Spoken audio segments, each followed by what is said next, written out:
Salut salut, bienvenue pour un nouvel update graphique. Vous l'avez vu dans le titre, ce sont des graphiques, des livres non, des graphiques du coup, que vous avez vu dans le vlog du Week-end Ami qui est sorti il n'y a pas très longtemps, normalement pour vous, mais aussi les deux derniers que j'avais lus sur le week-end à 800, que vous m'avez vu lire donc dans un précédent vlog et dont j'avais toujours pas parlé en update graphique et dont il est temps que je parle en update graphique. D'ailleurs, je vais commencer par ça.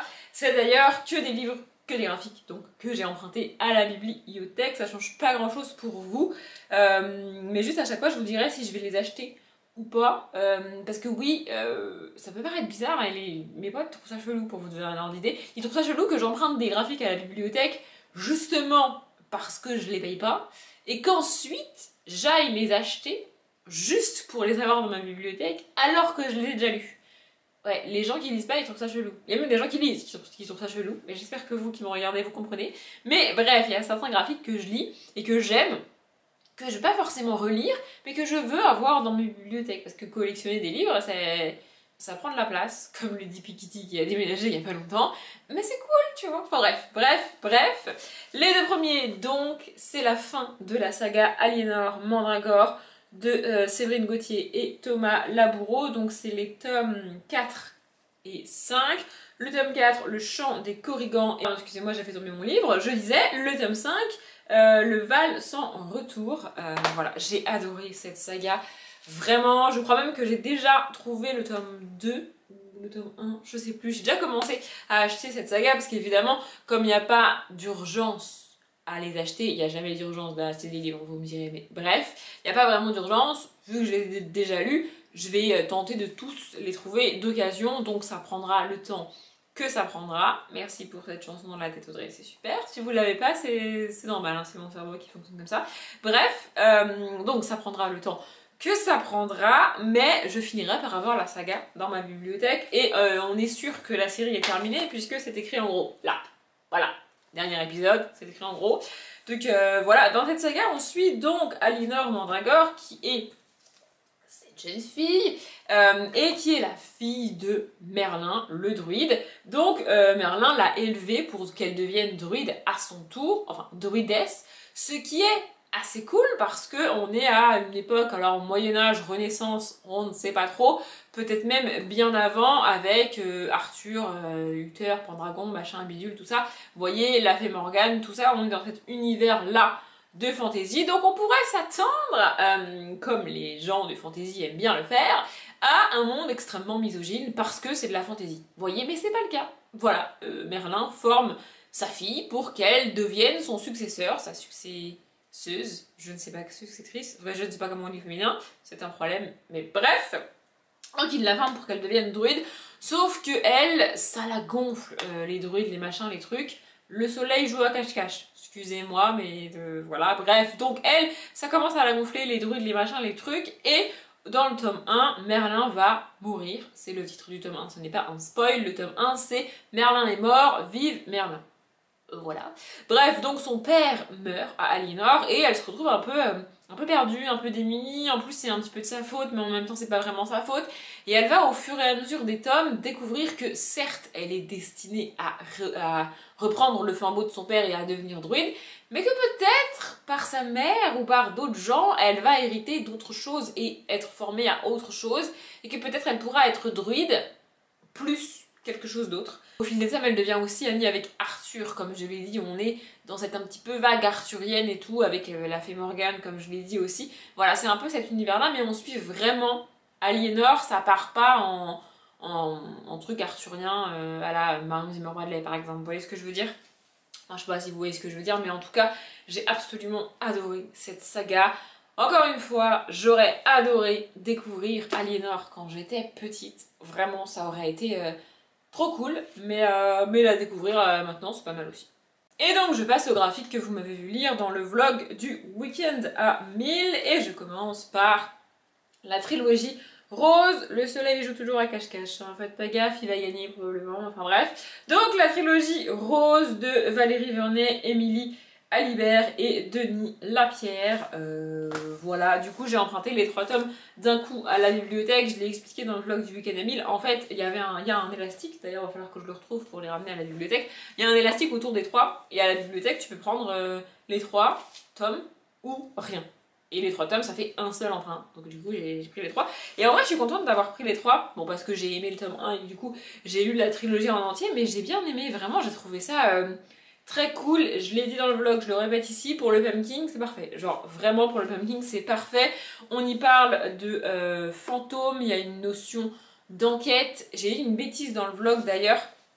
On va suivre Rose, donc cette jeune fille, qui au début du tome 1 perd son père. Oui, décidément, avec Aliénor, c'est un père récurrent. Bref, son père décède, il est assassiné. Et j'ai dit dans le vlog que son père était avocat. Son père n'était pas avocat, son père était détective privé. Ça change pas grand chose, si ce n'est les études quand même. Mais bref, et donc du coup, il y a une enquête parce qu'il a réellement été assassiné. C'est pas un accident, c'est pas une maladie, il a été assassiné. Et donc, la police enquête pour savoir ce qui se passe. Et Rose va elle-même découvrir qu'il se passe certaines choses assez particulières et autour de la mort de son père et dans la maison qui lui servait de bureau en fait. Voilà, il y a une notion de fantôme, il y a une notion de âme dédoublée et donc cette enquête en parallèle, vraiment je répète, pour le Pumpkin c'est parfait. Si j'avais su, je l'aurais gardé pour le Pumpkin, mais bon, je ne savais pas. Voilà, et donc on suit au fil des 3 tomes l'enquête à la fois sur la mort du père de Rose et en même temps sur ce qui se passe de bizarre dans la maison qui lui servait de bureau. Et en même temps, Rose va en apprendre plus sur son enfance, ce qui s'est passé avec sa mère quand elle était petite, tout ça. Et c'est assez trash quand même, c'est assez violent. Il est, pour vous donner un ordre d'idée, il était dans la section Young Adult de la bibliothèque, pas jeunesse, parce que vraiment, c'est pas pour les plus jeunes. C'est pas que c'est terrorisant, il n'y a pas de planche avec du sang ou quoi, mais en fait c'est une terreur psychologique, c'est vraiment assez, enfin une terreur, j'exagère un peu, mais vraiment c'est quand même assez loufoque, assez bizarre. Je vais vous montrer une planche, voilà, je vous en ai déjà montré dans le vlog, mais je vous remontre ici si jamais, et franchement je connaissais pas, et ben j'ai trouvé ça vraiment très cool.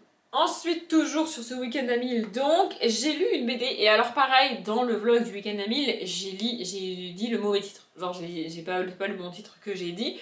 Donc, ça s'appelle Les Contes des Cœurs Perdus, le silence est d'ombre, et pas le silence des ombres.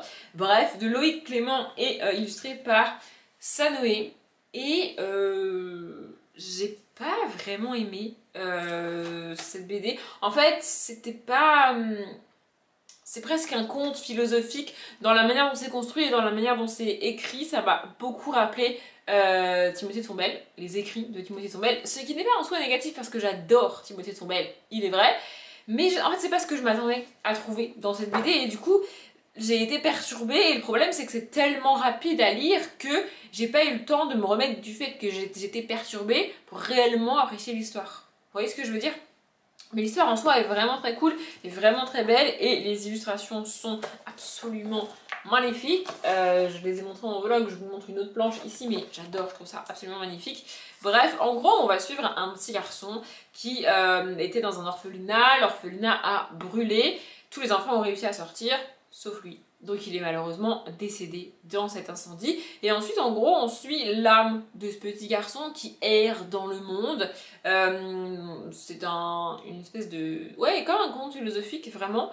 Et du coup, l'âme de ce petit garçon doit un jour, finalement, décider d'avoir un acte humain, c'est-à-dire manger, boire ou respirer. Et alors, il pourra intégrer un nouveau corps et avoir une espèce de réincarnation pour vivre à nouveau. C'est ce que les âmes sont censées faire le plus rapidement possible, c'est mieux, tu vois. Sauf que le petit garçon, enfin l'âme de ce petit garçon, elle dit bah en fait je suis tranquille ici, je suis bien, personne me voit, personne me parle, j'ai pas d'obligation.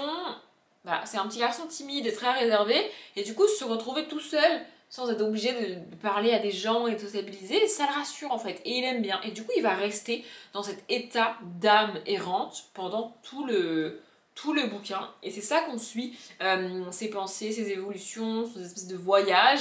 C'est pas un mauvais livre, vraiment j'ai quand même plutôt bien aimé, mais j'ai été surprise d'y trouver ça et pas autre chose. Et si j'avais lu le résumé, je l'aurais su, parce que la première phrase c'est Amun est un fantôme. Non mais c'est marqué.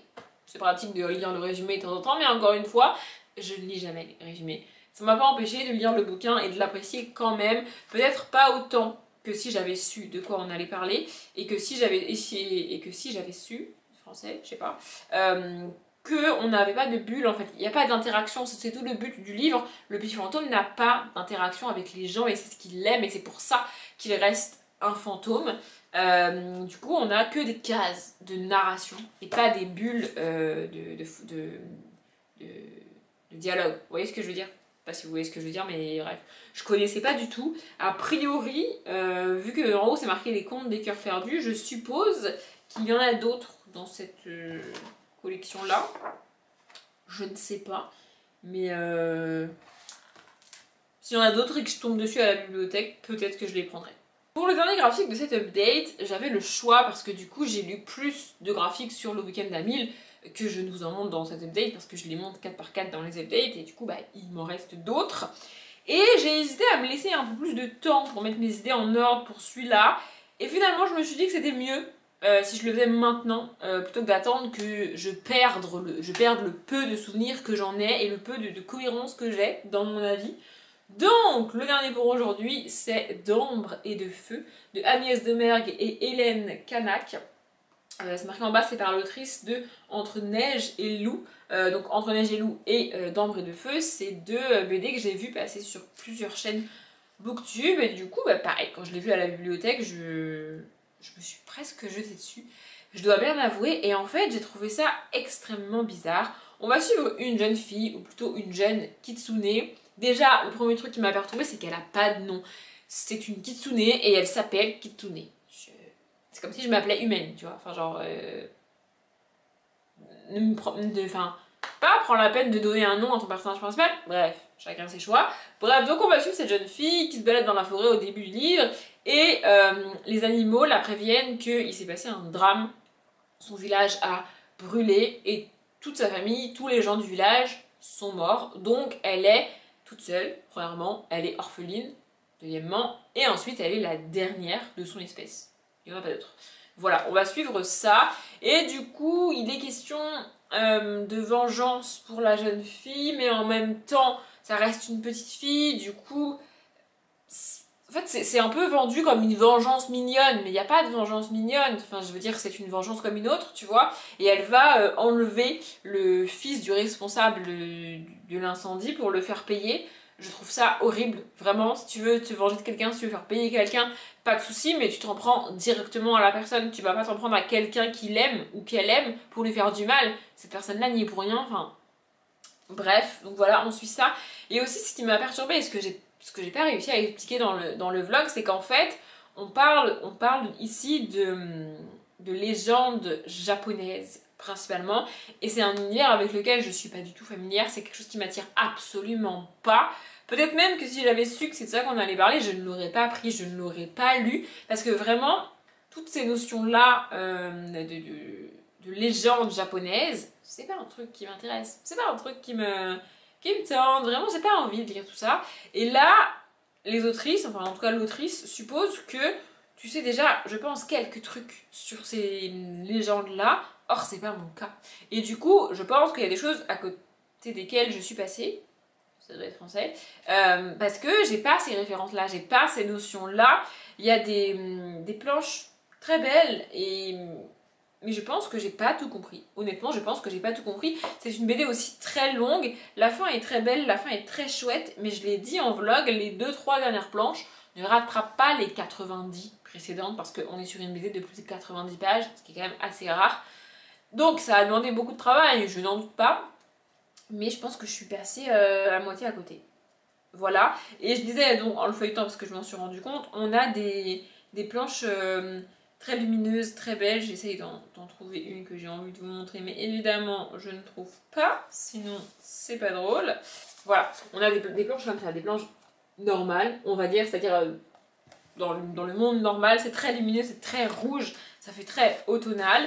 Et on a à l'inverse des planches comme ça, des planches très très sombres, qui sont les planches dans lesquelles on organise la vengeance ou dans lesquelles il se passe des trucs avec des espèces de petits trucs comme ça là. Je pense que c'est pareil, c'est des trucs japonais, mais j'ai pas la ref. Vous voyez ces trucs là, j'ai pas la ref. Honnêtement, je vous le dis, j'ai pas la ref, donc je ne sais pas. Mais voilà, en fait j'en attendais beaucoup de cette BD là parce que beaucoup de monde l'a aimé, parce que toutes les personnes que j'ai vu la lire ont dit c'est trop cool, c'est génial, c'est mignon, c'est machin et tout. Mais je pense que toutes ces personnes là ont les refs de ces trucs, de ces légendes japonaises, et moi je les ai pas en fait. Et du coup bah c'est ça. Moi je vous dirais c'est sympa, mais si vous ne la lisez pas, c'est pas la fin du monde quoi. Voilà. Je me suis un petit peu emballée, cette update est un petit peu plus long que je ne l'avais prévu, mais écoutez, c'est les aléas du direct, enfin presque. Bref, j'espère que cette vidéo vous a plu, je m'arrête là. Comme d'habitude, je vous souhaite une bonne journée, un bon après-midi, un bon appétit ou une bonne nuit, et je vous dis à bientôt.